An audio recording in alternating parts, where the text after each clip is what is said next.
Question 1. Communism was a government based on a single political party that gave the state all ownership of property and business. In the 1920s, communism hit the United States. A group of about 70,000 people joined the Communist Party. At this time, this was a very small amount of people, but the public still majorly overreacted to the radicals. But the fear of communism still spread. In attempts to shut down and stop the Red Scare, A. Mitchell Palmer started what were called Palmer Raids.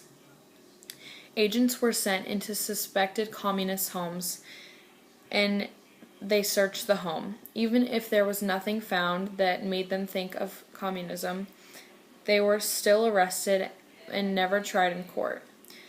Then he or she was sent back to their home country. Because of this, the Red Scare and the Palmer Raids, there was a large fear of immigrants in the U.S. in the 1990s. Immigration levels almost stopped completely, especially to and from communist countries. The Red Scare also began an uprising in a group called the KKK. They tried to eliminate all people that were not born in America. This is a system called Americanism. The public opinion about labor unions changed in the 1920s because of communism. People saw unions as something that went against the government. They saw communists in the same way. Basically, if you were a part of unions, then you were considered and assumed communist. Question 2. The United States tried to return to normalcy in many ways. First, we started by telling nations to get rid of a large part of their navy. All of the major powers agreed to this, and eventually 64 signed what was called the Kellogg-Briand Pact. However, this pact failed. This was because there was no way to enforce the pact, and there were no consequences for violating it. Basically, no nation would get rid of their navy first. Next, the U.S. raised tariffs to the highest they have ever been, which was 60% above normal. They did this to completely stop trade with foreign countries and to boost American businesses, increasing the economy. But because of this, Great Britain and France had no one to trade with. Therefore, they didn't have enough money to pay back the debt from the war that the U.S. lended them.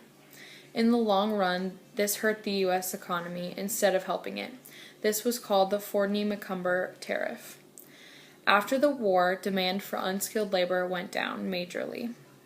This caused a lot of immigrants to lose their jobs and decreased the number of immigrants that were allowed into the country. This limiting was called the quota system. The immigration was stopped mostly from Europe, but excluded the Western Hemisphere and places like Canada.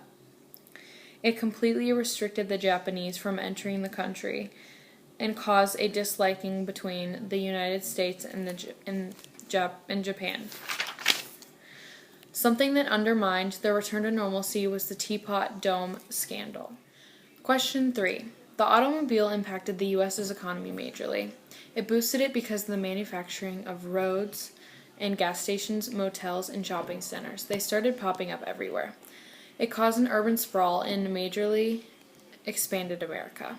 But this was superficial because cars are an item that do not need to be bought every year. Also, these luxury items were made available to everyone because of the investment plan. It led them to enjoy while they pay over a long period of time. Superficial prosperity led to the Great Depression. So many people had jobs with Ford, and once everyone had a car, people started to lose their jobs. They couldn't pay for the money in the investment program, which put the banks in debt and 25% of Americans unoccupied.